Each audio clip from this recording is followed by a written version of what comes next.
All right. Well, welcome everyone to tonight's parent tech session. I'm really excited to kind of circle back on some things we talked about during the end of summer, kind of launching school. And now that a lot of you are super familiar and probably feeling pretty proficient with everything, I do want to kind of go back over some of the big ideas and tell you about some newer things that we have in place that we've launched in the last couple of weeks. So that's going to be what we talk about tonight. So I have some kind of like big tips, things we're going to focus on related to 3rd through 6th grade tech and everything that they use.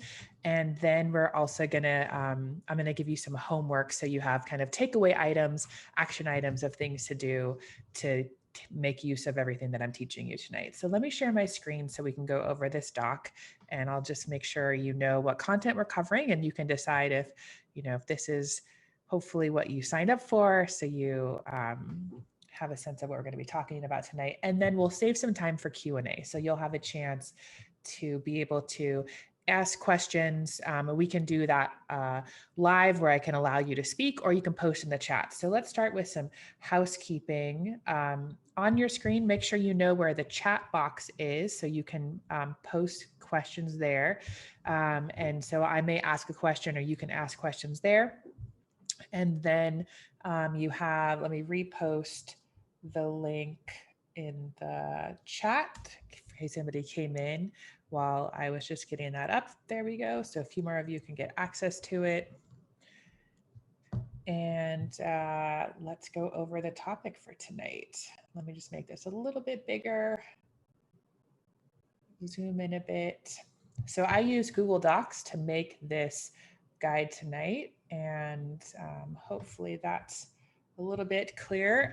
Can you post in the chat if you can see that okay, if that's legible for you, if I should make it a little bit bigger? Just give me some feedback.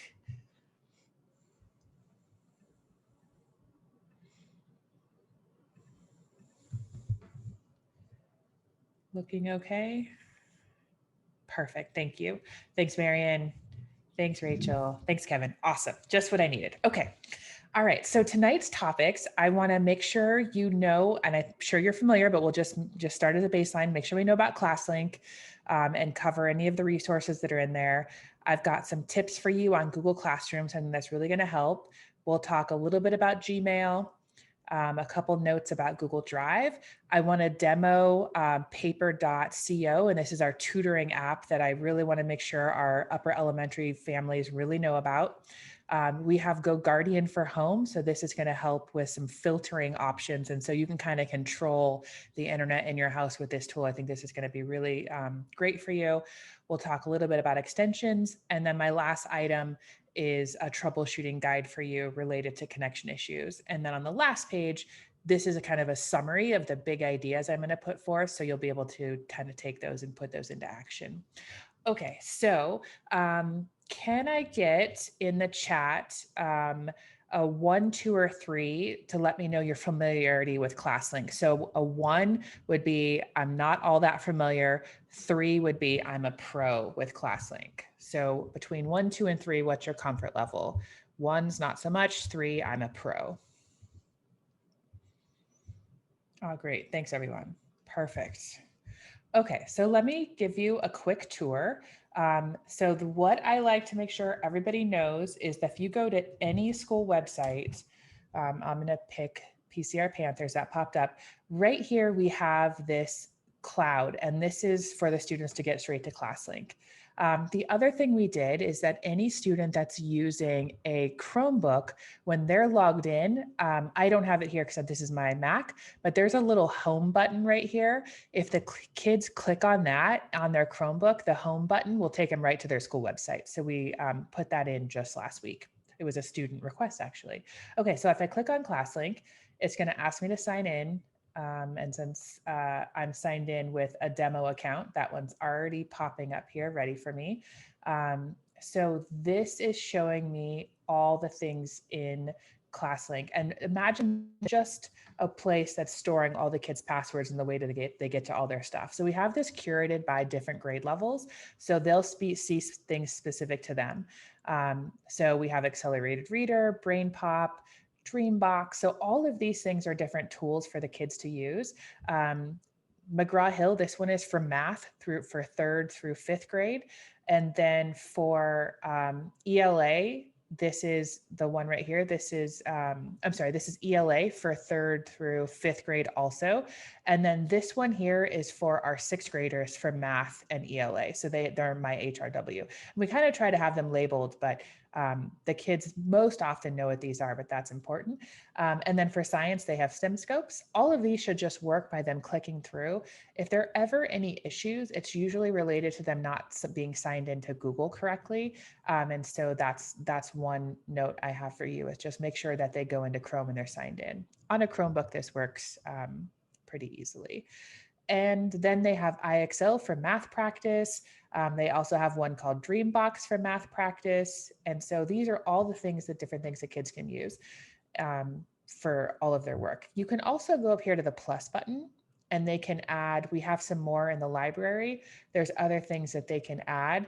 If you have a tool that your student's using and you'd like it to be in ClassLink for them, I can totally add it. Just let me know. So if you've found that this is really good for the kids to kind of have all their stuff in one place and you'd like a few more things in here, just let me know and I can add them in.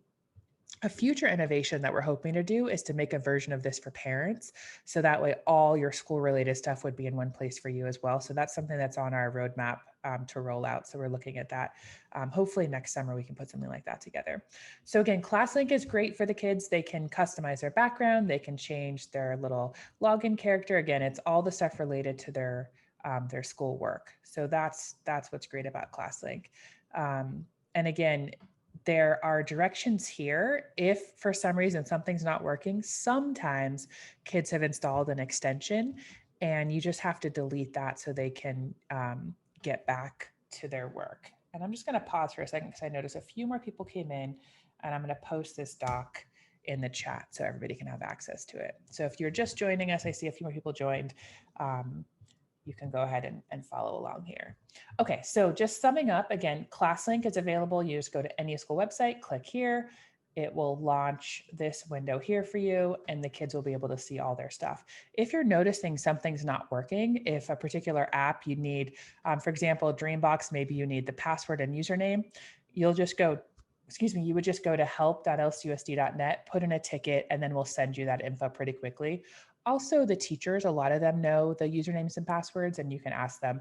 Once you put it in once, it usually saves, but sometimes you might have to enter it again so the kids can learn them.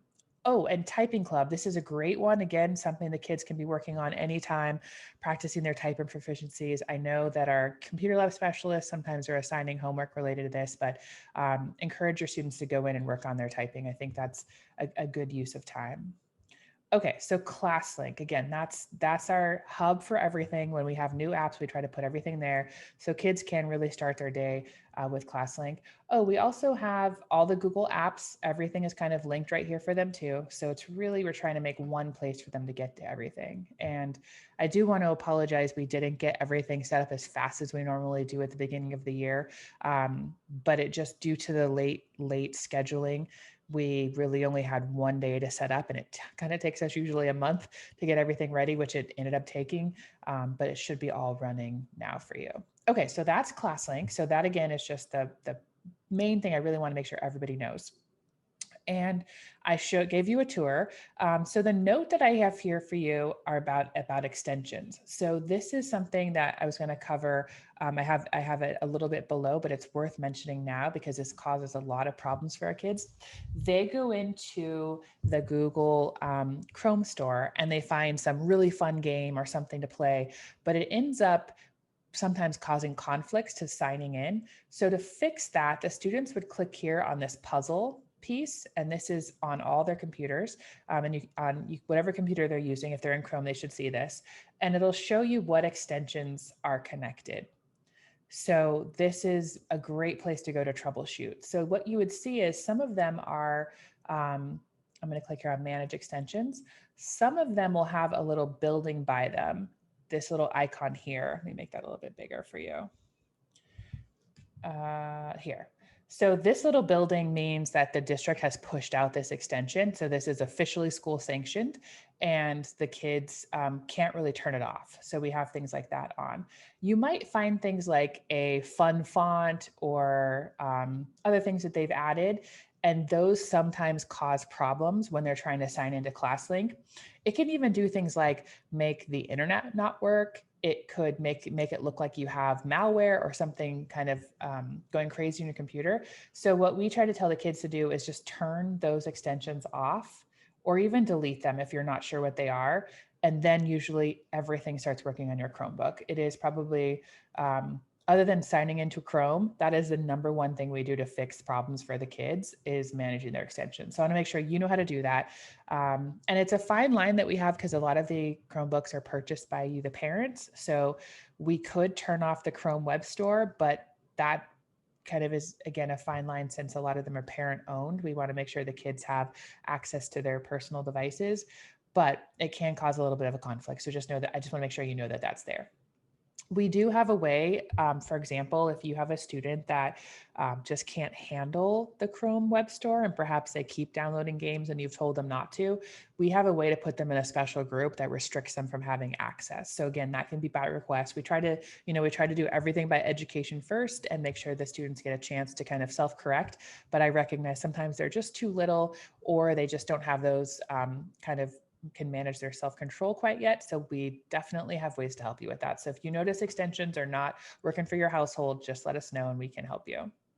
Okay, so let me pause there and see if there are any questions. Oh, so Christopher's asking if we can get a ClassLink shortcut on the bottom of the Chromebook screen. I think that's a fantastic idea. Let me make a note of that and see if that's something, I think it's called the tray or the dock. That might be an easy thing to fix. So thank you for that idea. Just making a note.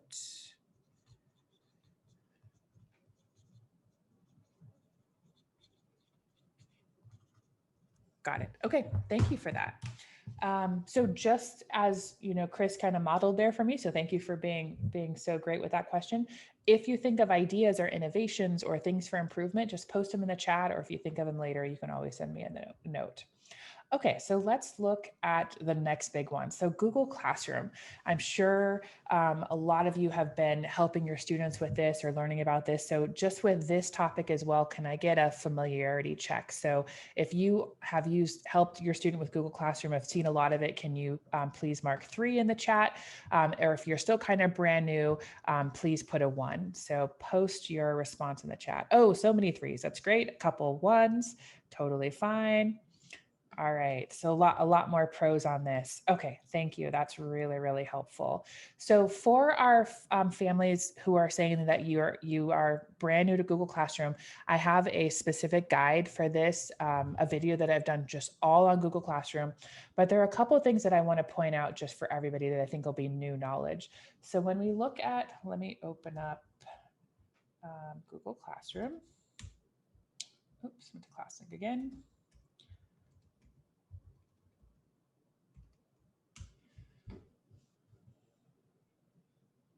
So the one thing I wanted to make sure everybody knew about Google Classroom tonight is are the notifications. I feel like that's the one thing that so many students don't have under control. And then when you try to use your email, it's just filled with so much noise. So that's what I wanted to teach you tonight. So just for everybody to be on the same page in terms of taking a tour of Google Classroom, this just like getting to ClassLink, we have the button right up here for the kids on any of the school websites.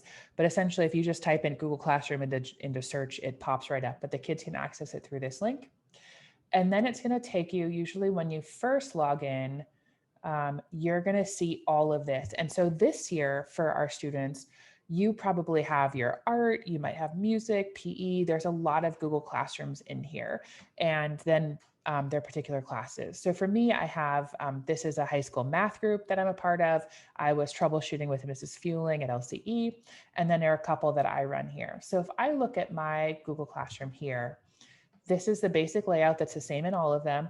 So we have the stream, and this is just announcements and new things that are upcoming. We have the classwork page, where this is where teachers are posting actual assignments and students can see what's due, what they need to work on. The people page tells you who's in the class and who are the students, who are the teachers. And then grades is only available on the teacher view and not usually used in elementary, other than just kind of showing what's missing. And that's it for there. Okay, so that's Google Classroom in a nutshell. For students, they can, let me see if I have one that I'm joined as a student. I think I'm a teacher in all of these, but for students, they'll have something here that says upcoming, and they can kind of see all their work that's due. So that's a nice place for students to check. And my tip for parents on this is, if you want to know kind of what's going on in Google Classroom, because the only way for you to have access are those weekly Guardian summaries, if your teacher has signed you up for that, you can put the Google Classroom app on your phone and then have your student sign in, and then you have access to kind of keep tabs on what's going on in there. So that's just an idea to make sure you have access. And you can kind of look in classwork and see if anything's missing. We do encourage you to kind of let your students have as much independence on this as possible, but I just know there are those instances where you just need to have a little bit more oversight. So that's my tip for you. The other thing is just have them log in and take a look at it with them every couple of days or so you know what's going on. So that's kind of the basic tour. So what I wanted to show you is under the 3 dots on the side, and I have a guide for this. So back on our document here, this link here takes you exactly to what I'm showing you now. So when I click on, I'm in a classroom, I click on the 3 dots, I'm going to go to settings. And then this is my notification settings. What's really important is turning a lot of these off, because the kids, it's really hard to use Gmail for our little ones, simply because they haven't had formal training on it. But the other reason is Google Classroom is super noisy and it sends out a lot of notifications. So anytime somebody posts something, or maybe a due date's coming up, all of those things, these all generate email, and that's a lot of kind of busyness in Gmail. So the only one I say that really needs to stay on is private comments on work, because that means if a student wrote a comment to a teacher and the teacher wrote back, you'd have no way of knowing without that email coming in. So this one's really important. And then what's also nice is you can turn off notifications by whole class.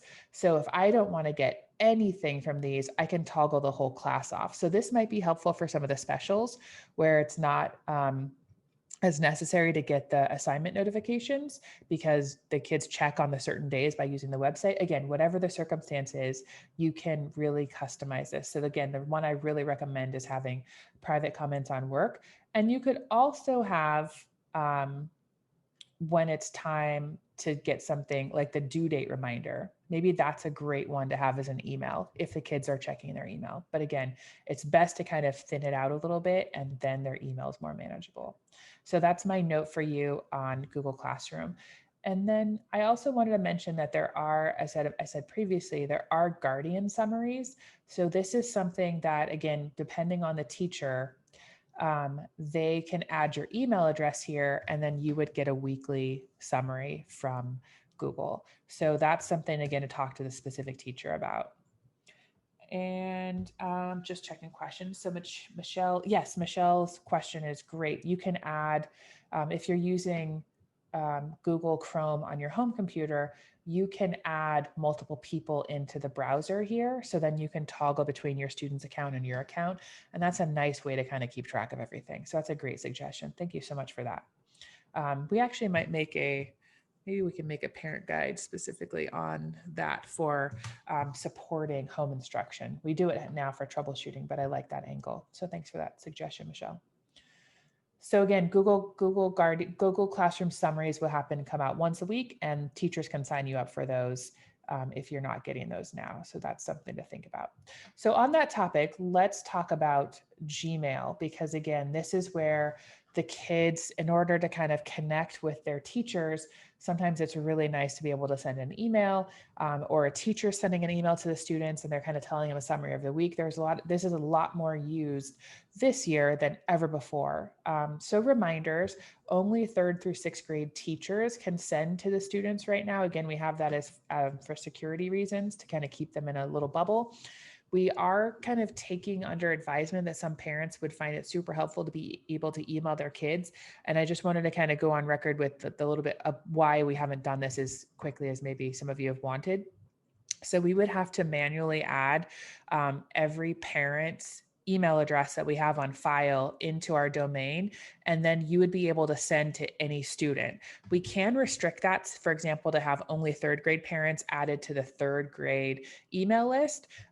But then anytime you changed your email or something happened, we'd have to re-add it manually. So it's just a lot of overhead in terms to get that working exactly right. So not completely rejected as an idea. We're just trying to figure out the best way to make it manageable, because it will be a lot of data to manage. And so again, that's why we haven't really added parents into our world yet on that.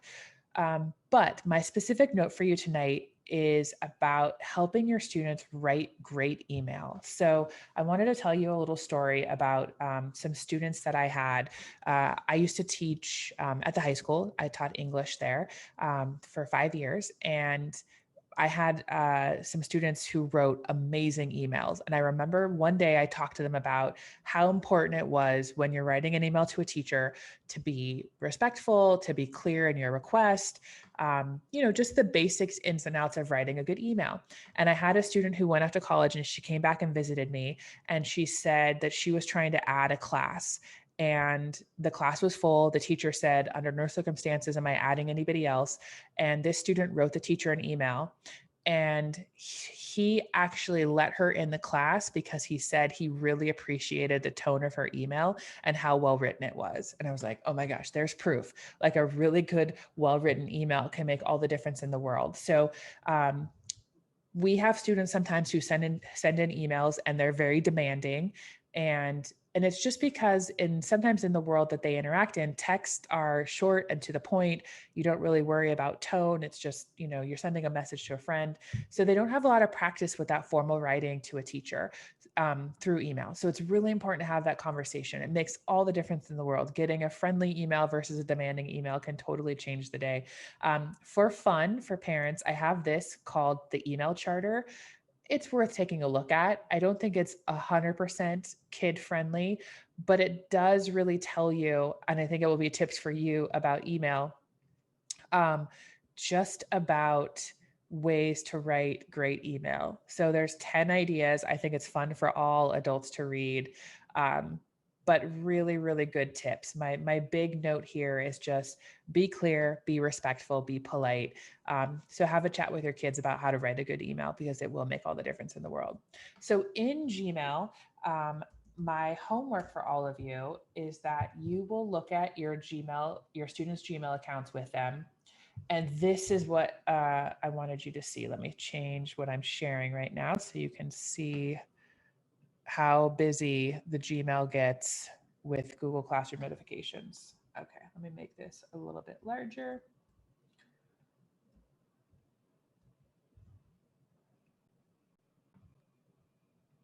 Okay, so this is one of our demo accounts. This is Peter Pan's account. And this is a week with a 6th grader.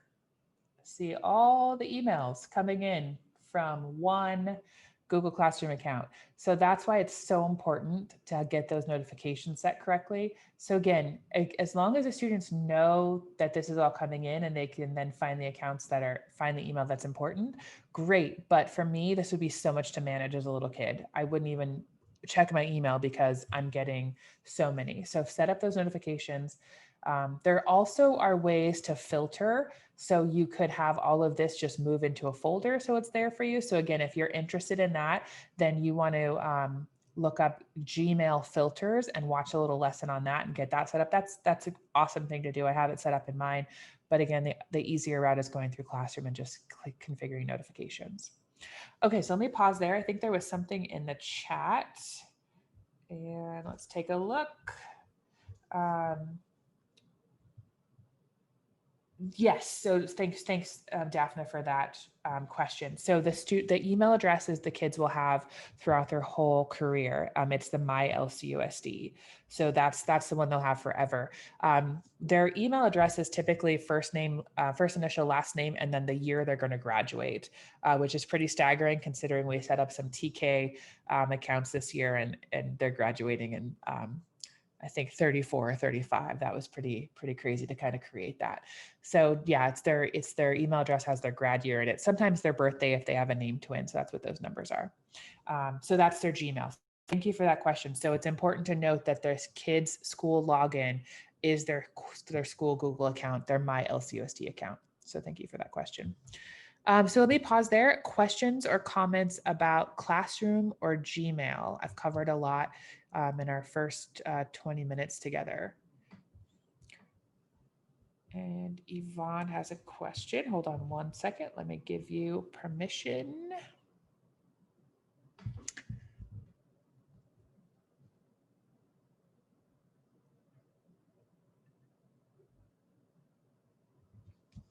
All right, Yvonne, you're coming over. All right, what's your question? And you'll have to unmute. Okay, sorry about that. Okay. Hi. Hi, how are you? So good. Okay, so I was starting to type and then I was like, it's easier to I know. talk. So I was just looking at her Gmail, and one of the teachers is saying, Noelle, do you want to turn something in? And I just asked her, did you turn this in? She says, yeah. So I don't know. She thinks she turned it in. So is it just a reminder to all the kids, or are they really keeping track of who didn't turn something in? I don't know what to do with that information. Sure. Okay. Really did. So if you look at the email, did it come from the teacher or did it come from Google Classroom? So like if you look at my screen right now, you'll see that it says Vanessa Schwartz, and then when I open it, it's actually from Google Classroom just as a notification. So that could be a clue. If it's from Classroom, that means everybody got it. If it's from the teacher directly, then I would follow up with the teacher specifically and check on it. Okay, so how will I tell? I should go there. Try opening one of them up. Yeah, because once you open it, it should really show that it is from inside Classroom as a generic reminder, or it was from the teacher directly. Oh yeah, because it says if you don't want to receive emails from Classroom, you can unsubscribe. Yes. So I think I just did when I went into her settings. Okay. Google Classroom, and I did it overall, not into each teacher. Sure. And started shutting a lot of that off, like you just suggested. Perfect. So that'll help. Yeah. And then my next note for that is what I wanted to show you is once you can kind of do this button right here as a select all, which is really nice. And then you can just uncheck a few that you needed to save, for example. And then there's an archive button here, and I can clear it all out and kind of help them start fresh, because they may have hundreds in there from, especially if you're talking about an older student, you can clear it out pretty quickly, or you might have to do a few clicks. But any way you can help them kind of start fresh and just have a clean inbox is a good thing to do. Yes, so that top button above there, above the Google one will, that'll select all. And something. Exactly. Yeah. Okay. And nothing goes away. You can always search. So you can search for things. Unless you throw it away, it gets deleted, but you really don't have to worry about throwing anything away. They have unlimited space. It's just a matter of getting it out of their inbox. So archiving it is great. And then if I wanted to see it again, for example, I go under here more and I go to all mail and it's all here. There's pages and pages and pages. So again, once you move it out of the inbox, it's just archived and still available for you. Okay, thank you. Yeah, of course. All right, I'm going to promote you back to an attendee. Raise your hand again if you have any more questions. And I think I have one more person who had their hand up. I had a quick question. I know on the, so you said the My LCSUSD account is actually the Gmail account. It is, yes. Oh, okay, because I thought it always has to end at gmail.com or something. That's why I was confused. No, yeah, nope. We have it specially set up just so it is a Google account, but it's our custom domain. Yeah. I see. And then my next question is on the Google Classroom. I know you helped me a lot with that. I do receive it for one of my children, but not for the other. And it just tells me all the assignments. It doesn't tell me whether she did it or not, just the due date. Whereas when I first had it on daily report, it would tell me what was missing and what wasn't missing. So I'm not sure if that is what other people are getting, but and I know for Elliot, you were going to try to help me get it, but the teacher never invited us, so I don't know. Oh, okay. I'll bump that back to the top of my list and I'll work on that for you tomorrow. And then I'll check on I'm just confused on what I'm supposed to be looking. What I seem to see is all their assignments for each class and what they're and from each teacher, like, you know, summary, like today we're going to talk about cells, you know, write this, this, and this, but it doesn't say whether your child did it or not, just what they were studying or what the topic was. Yeah, I thought it was supposed to say if it was missing or not, but I will check on that for you. Okay, thank you. Just wrote a note. Of course. Appreciate it. Yeah.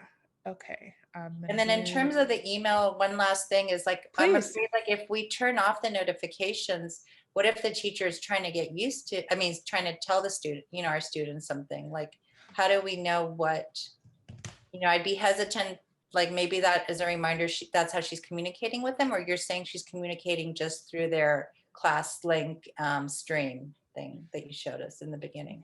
Yeah, so that's a great question. So let's look at the settings again. So what you can do is, this is now I'm logged in as a student. So you see you see fewer choices. So for a student, you may want to keep turned on due dates, but maybe you don't care about the invitation to join or getting work returned. Again, you can curate which ones you want on. So you could do a couple of things. You could chat with a student about, you know, that they need to weekly go in and like kind of check their mail and see what's new, or you know, it's probably not important, you know, having comment like we show class notifications. It may not be as important, again, having them from certain classes. So that's where you can filter it a little bit. But most of the time, these are just a convenience. The teachers are, these are automated. The teachers aren't pushing this out intentionally. Yeah. So what's more important is that the student, you know, logs into Google Classroom and kind of checks to see if there's anything new, or you just keep this one on. Like you could really turn off all of these, but maybe you just want, I want an email when something's posted, like new work, and I want an email about a due date reminder. Those to me are valuable ones, but it may not be as important to have the others. But invitation to join classes as a student, isn't that their links to do the Zoom? No, that's to actually join the Google Classroom, which we have automated. So I don't even know if that's necessary to have on, because we have it connected through Aries. So once the kids are assigned to a class, their Google Classroom links are connected. Got it. Okay. Thank you. Yeah, of course. All right, Teresa, how can I help you? Yeah, I was wondering if I missed it, but. Oops, sorry. 1 second. I just muted you. Okay, sorry, Teresa. Hi. Are these same notifications? What is? Sorry, I'm gonna keep my hands off the screen. I kept messing something up for you. Try one more time. There we go. Okay. Can you hear me? Yes, sorry, that was my fault. Okay, cool. Are those same notifications available on their Google Classroom or in other on ClassLink or something like that, or do they have to be on their only through their Gmail? That's the only place they are. But if they are going to, if they're logging into their Google Classroom every day, they would see the newest things posted here. So that's why I think most kids are in the habit of checking Google Classroom every day, or their teacher says, go to Google Classroom, I have a new assignment posted. So we really have kind of come to the opinion that most of the emails are just noise for the kids and preventing them from finding the important email. Okay. And what's the best way for them to keep track of that they've done everything in the course of a day? Like, does it become like highlighted or change color or something once they actually do something, or they just have to know? No, great question. So the kids will see it go gray when they've posted it. So when everything is done, it's gray. When it's this bright color, that means it's not done. And then they can also go here. I think this is a new button that was added. Yes, let me go back so you all can see that. This was just added recently. So when you're on classwork as a student, you can click this view your work button. And this shows you everything that's due and missing per this class, which is really, really helpful. And you can also filter so they could see by what's just missing and get the list. And again, this is my demo class, so poor Peter Pan's gonna be grounded this weekend, but a lot of things missing. Then you can see what's been returned. And then this is kind of everything that's assigned. So again, that is under classwork and then view your work. Very helpful. Thank you. Of course.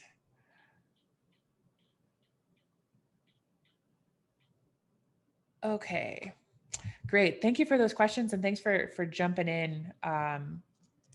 So let's see, Michelle's question is, can I see all of the view your work for all classrooms at once? Yeah, you do have to go classroom by classroom. So a little bit of a pain there, but again, as a student, I would have to go to this classroom and then view my work and kind of check on them one at a time.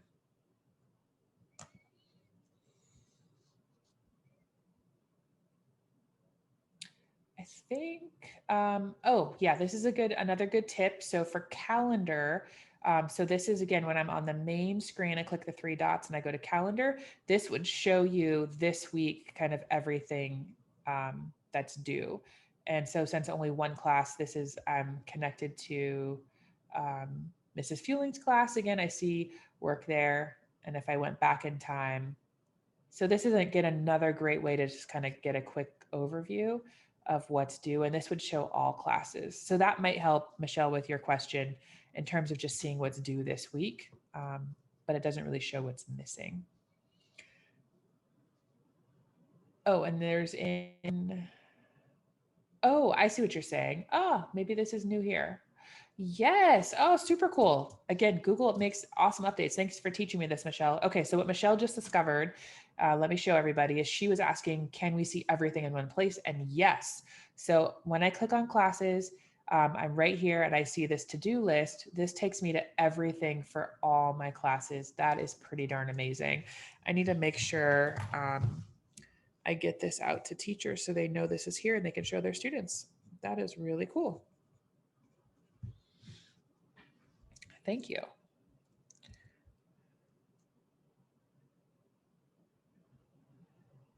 All right, so let me go back to our doc. Yes, yeah, you do have to see everything.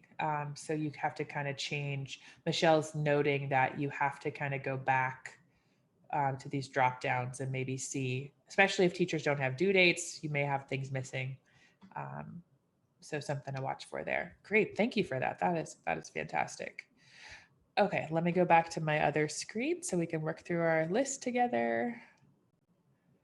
Okay, all right. So again, a lot of this is organization with Gmail. It's just, taking a look, getting things cleared out for the kids. All right, so next, Google Drive. So this is kind of, think of the new digital, this is the new binder. This is, my joke was kind of, this is the new go clean your room. It's a great place to start learning organization. And what I wanted to encourage families under this topic for tonight is that when you open up Google Drive, you're going to see it's almost like Gmail. There are so many files and all this stuff in there. And it's a great thing to kind of start organizing and just building that habit of kind of keeping things digitally organized. So if you go to your students' Google Drive, so drive.google.com or your own, and you log in, you're going to see lots of stuff in there. And so my homework for you with this one is, if you create a folder called archive or 2019-20, kind of a folder for each school year. The idea is at the end of the school year, just kind of move everything from that year into that one folder and just be ready for the next year as kind of the easiest way to organize. But I did link a doc here for you that has a ton of tips on organizing Google Drive. So, you know, just probably not the most thrilling thing to do, but it does help a whole lot in terms of staying organized. So there's 13 tips in here on how to organize your Google Drive. And I think it's really worth like reading this and kind of choosing one or two that are age appropriate for your student. And my biggest one is just really organizing the folders. It's, you know, you can kind of put something on TV and sit with your laptop and just kind of start moving things around. It's not a very kind of mind intensive activity, but it is worth getting everything organized. So this doc is there for you to kind of just see about getting things organized. I also wanted to share a really fun shortcut. If a student wanted to create a new doc, this is something you could teach them rather than having to go into Google Drive to get started. You could just go to doc.new and oh, there we go, doc.new. And this is a really great shortcut. It will open up the Google Doc right there for you.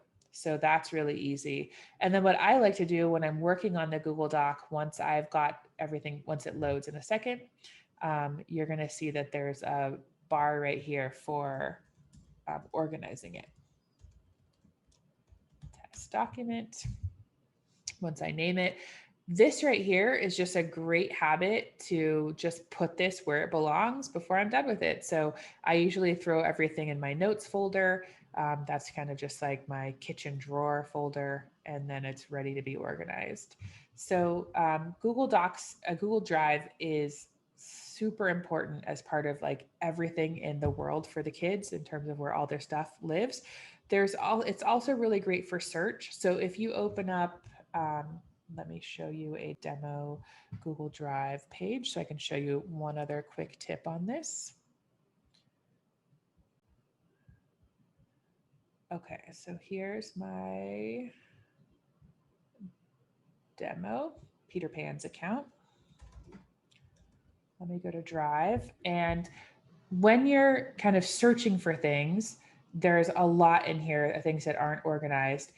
If you're looking for something from recent, you can just go to your recent. So over here, right here, recent is super helpful to just find what you were working on last. If somebody shared something with you, then you use the shared with me tab, but search is really great. So if I know it was a document and then I know I'm the one who made it, so it was owned by me, and I hit search, this filters everything down to just documents that I was using. And if you'll notice, there's two options for view. So I can change it to list view to kind of read everything, or this view, it's kind of nice if you knew what it looked like, you can quickly scan and find it again. So search is really good. So I always use recent.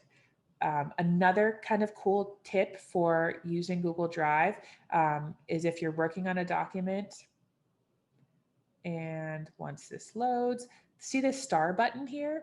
You can click that, and what that means is that moves it to this folder. So that's another way to kind of organize it. If you know you're going to be using it for a little while, it's really important.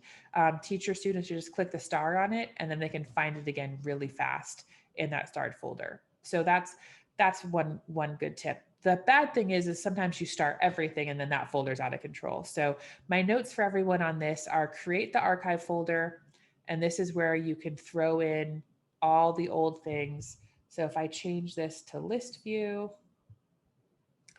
I can actually select all of those and then just drag them into archive and start cleaning up everything. So in a couple clicks, again, this is not as much content as you'll find in your students' accounts. Everything is moved into the archive folder and it should be all clean. Oh, sometimes if there's things that are shared, you can't move those because they are shared with you. So just know that sometimes they get stuck out there. And all the students will have this Google Classroom folder. This will have everything that they've created from their classrooms in here. So year after year, even when they leave their previous year's classrooms, they'll have archives of everything they turned and submitted stays with them in this Google Classroom folder. So again, to get to that under My Drive, they all should have a classroom folder. And within that, all of their Google Classrooms will be labeled and everything here. So that's really handy. So there is some kind of built-in organization, but my big note for you on this is to create the archive folder and just start moving things in there so the kids have everything nice and clean for them. And let me check the chat on this.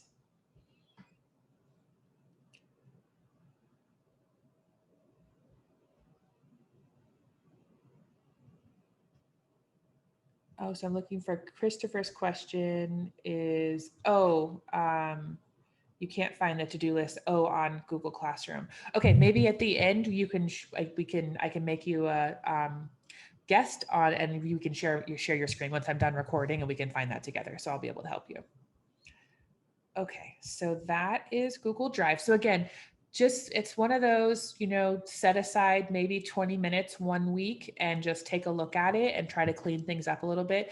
Most of the kids are fine, but it does help if you teach them to kind of start archiving. Again, if you make the time to archive everything from last year, so they're just working in the present, that's really helpful. All right, let me check questions. I see a couple hands up. Yvonne, let me check in with you again.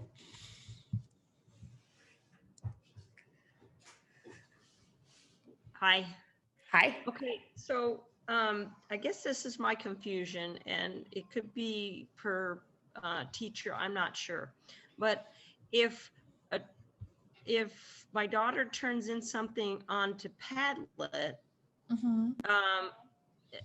and she put her name on it and picture, whatever, but then it says your work's not turned in, and then we mark it as turned in, it says you didn't attach it. So do we have to attach the picture in 2 places, or can I just? Oh, I understand what you're saying. So yeah, so she must have put the assignment in Google Classroom, and then let me find one, for example. Let's pretend it's this one. Yeah. So let's pretend this one says submit the Padlet, and then, yeah, did the teacher say show a picture of it, or she didn't? Well, it just shows like you're supposed to turn it. Okay, so you're supposed to put it in a Padlet. So yeah. once my daughter does that, she thinks she's done. But then it keeps saying that you didn't turn any assignment in. And so now I would mark it as she turned it in, but then it says no attached. And so this time I put turned into Padlet, because now I'd have to go back, and I can, but yeah, I don't think the teacher would expect, I don't think the teacher would expect you to turn it into Classroom and Padlet, more so just mark it as done. But I would definitely check with the teacher to make sure, because that seems like a lot of steps. So I would say you did it right by just putting the comment turned into Padlet and then marked as done. Like, to me, that seems the right step. Okay, I'll just double check. Yeah, I would double check on that one, because normally what I've seen them say is like, show me a picture or something like that. But especially if it's in Padlet, that should be enough, I'm hoping. If not, send me an email and we'll do a little troubleshooting. Okay. All right. And then Teresa, I saw your hand up. Did you still have a question, or was that from before? Sorry, I forgot to lower my hand. Oh, no, you're fine. Just checking in with you. Okay. Great. Okay. All right. Let me go back to our list. Okay. All right. Let me go through these last few with you that are so important. These are the new ones. So we have a new tool called paper.co, and this is a tutoring app. And what's remarkable about this, let me log in and show you. And hopefully this will just be so valuable to you. And this is fourth through 12th grade have access. So I'm going to log in and let me show you a student view. So your students should have the icon in ClassLink, and they'll be able to, if they're 4th through 6th grade, and they just click on paper and hit sign in with Google. And what they're going to see is they have access to a tutor anytime, day or night, to study for a test, ask questions on homework. And let me give you some examples of how I've seen this used. So, oh, and it's all through chat. So there's no video, it's text-based. So chat back and forth. And the kids have records of all of their chats. So whatever they did, they have archive of it. And the teachers also have copies. This is a company that hires students who are recent grads out of college, or they are working on an advanced degree, and they're working as a tutor for this company. So they're not freelancers, they're all hired by paper. And the students can go on and they should see their schedule here, but they can ask questions about any subjects. What I've seen, I saw a 7th grader a couple weeks ago, got up early before school and picked, I'd like to talk to a math tutor. And they worked on questions for about an hour before school started, studying for a test. And the student can say, I need to work on fractions. Can you give me some problems? And the tutor can create the math problems for them. So again, think of exactly how you would use a tutor in the real world. This is available through this company. So any subjects they can study. What's also remarkable is they've just added multiple languages. So if you know anyone that it would help for their student to ask questions in their home language, this is totally an option, which is really great. And the kids can change the language here and get tutoring done in one of these 4 languages. So that's amazing. The other thing they can do is they can upload essays, and it can be a paragraph, it can be an outline, it could be a full essay, it could be a full report, whatever it is, they can upload any amount of writing in here, and in 24 hours they get feedback on their writing. So I would highly encourage you to have your student try paper. So let me just show you what it looks like. So you'll go on and you'll hit ask a tutor, and it takes 60 seconds or so. Oh, we already found one. Hello, Martin.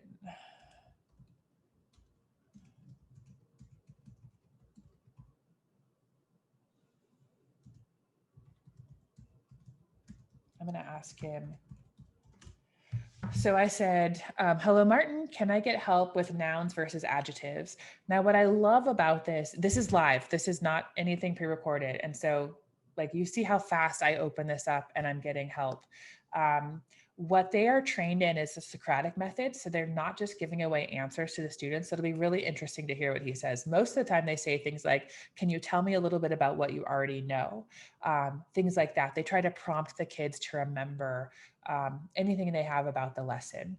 And then they go off of that, which is great. So so typically how it would go is we'd go back and forth and we would talk about things. The other thing that's great about this is the kids, if they want to create a study group and have a tutor work with them, that is an option. So the kids can go here to chat, they can name their group, they can invite a few friends. They'll see a list of names that they can invite. And then they can invite a tutor in. So if a group wanted to study for a test together, they can do that. If they're working on the same homework, they can do that, which is really great. They'll also, if they're working on math, you can use the drawing tool and draw something. The kids can take pictures of their assignment. I saw a student do a screenshot of something from STEM Scopes and uploaded it to get help on their science. So anything along those lines can happen within paper, which is really great. I'm a little surprised he took so long to answer, but maybe there's a ton of kids right now getting help. So that's paper. And again, you can log in with your student and have them try it out. Yeah, so I had a question regarding, is it the same, can you get the same tutor like on a weekly basis, or each time you're going to get it, a tutor, a different person? And also, is it only chat, or is there like a video? Because a lot of learners are, more visual rather than just, especially for the little ones. Yeah, so it is all chat based, but they can draw things out. So if you're working on math, I've seen a lot of tutors start drawing it out on the whiteboard here. So they'll be able to visually see it. But they don't hear them? There's no way to make it so that they can hear them? And no, it's all chat based. Yeah. And it's not the same person each time. So it'd be like, no. Basically help today on spelling, tomorrow, or yes, it could be. Yeah, there's a ton of tutors. The only one that I've seen the same is the French French tutor. There's only one. That's the only one I know of. Yeah, but there'll be different people. And sometimes they go off like their hour or whatever, their work hours are up and they transfer you to somebody else. But so far I've seen there's about 500 or so sessions that have happened already, and they've all been really good so far. And have they been mostly with the high school, or have you seen it in an elementary school age, like, Yeah, I've seen it at all grade levels. Let me take a look back at my dashboard here. And is there a way that you guys can do some kind of demonstration for the students? Yes, that was on my list to do for this week, to show them, because I'm demoing it for the high school this Thursday, but I was thinking of making a little video for the 4th through 6th grade so they could see how to use it. Yeah, so thank you for that reminder. So it's only for 4th through, it starts at 4th grade. It's not for the 1st through. No, it starts at 4th grade. Okay. Thank you. Yeah, of course.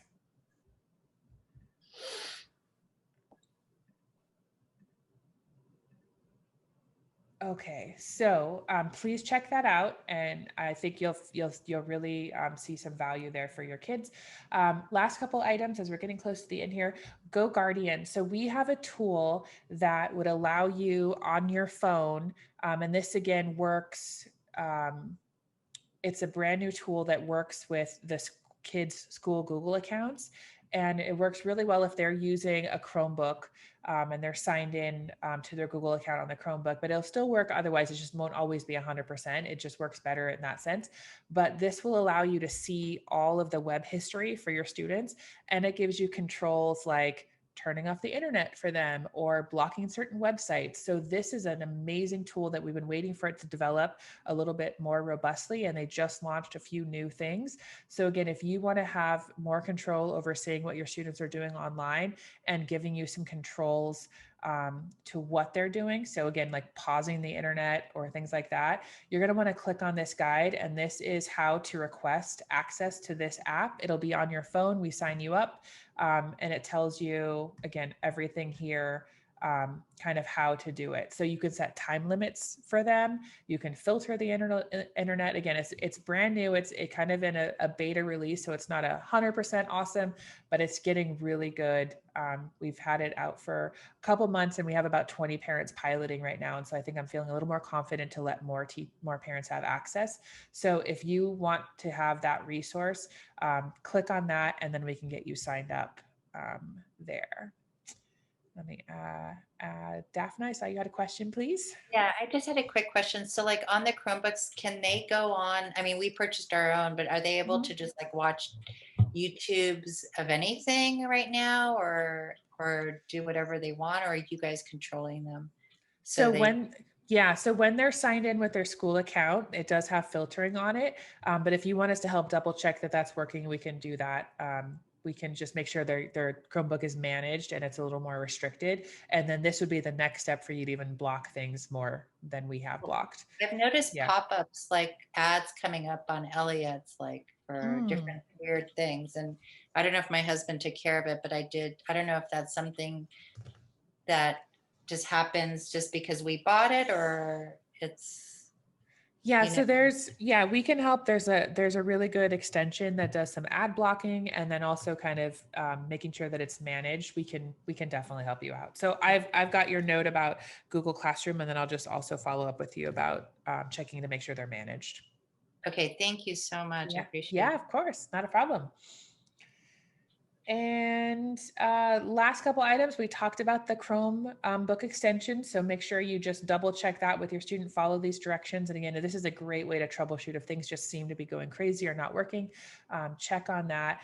And I also have this guide for you for troubleshooting. This is something that I made because there's just so many complications to how everything is working in relation to being on Zoom all day. And so I've got my tech interns as well as the tech team, and they've listed just a bunch of ways to help when things just aren't working right. So again, this is just a overview of all the things. This is kind of the window into our tech world and what we try to help with every day. So go ahead and take a look at that if you find that you're stuck on anything. Really great ways to kind of get help. So one that I wanted to highlight is really restart your computer every day. The kids should just like restart the Chromebook, and it's super easy for the kids. If they do this command, Control plus Shift plus QQ, that will restart their Chromebook. They could do that super quick every day. Command Shift QQ, and it restarts the Chromebook right away. So that usually fixes so many problems. Other things that we notice that help, if the kids have gallery view on, meaning they can see all their students, all their peers, and their connection is a little bit buggy, if you switch that to just speaker view only, sometimes that fixes it. So again, those are some kind of easy tips if you're finding you're having a day where there's bad connection. So something worth reading through there. And then on the very last page of this, and then I'm going to open this up for Q&A. These are my kind of 10 things to do based on everything we talked about today. So it sounds like some of you are already doing this as you work through the session with me. So this is just a list of all the things to work on. And I'm going to post this in the chat just one more time to make sure everybody has a copy. And then taking a look at the questions. Okay, so for Christopher, so it's 4th through 6th grade only. So make sure you have a 4th through 6th grader to make sure that works. And you want to click sign into Google, and you need to make sure your student is already signed into Google into Chrome. But if not, I can help you. If you go to if it's not working, try just going directly to paper.co, and you can sign in to Google that way. So paper.co, go there directly. And Alka's question, this is just for this year. We're trying it out, but if it gains popularity, I think this could be something that we try to allocate funds for. But we were using it's quite expensive actually. It's per student about $45. So a pretty expensive system, considering most of the systems we use are about $5 per student. But we had learning loss dollars this year related to the pandemic. That's what we're funding this with. So again, we'd have to reallocate money for it. But if it is of high value, I think we can have that as a conversation with the superintendent to talk about it, kind of keeping it going. But it is for sure just for this year right now. Okay, I'd love to pause here and turn, and I know some of you need to leave because our hour is up, but I'm happy to stay on for a little bit longer to take any questions. So if you want to just post in the chat or raise your hand, and I'd be happy to talk to you. So let me know what questions you have. And thank you guys so much for your time. I'm going to stop recording now and then just take questions from anyone. Oh, and those of you that came kind of on camera with questions, I can edit things out. So Yvonne, just let me know if you need me, if you want me to kind of edit you out, or if you're okay being on the recording for everyone. All right.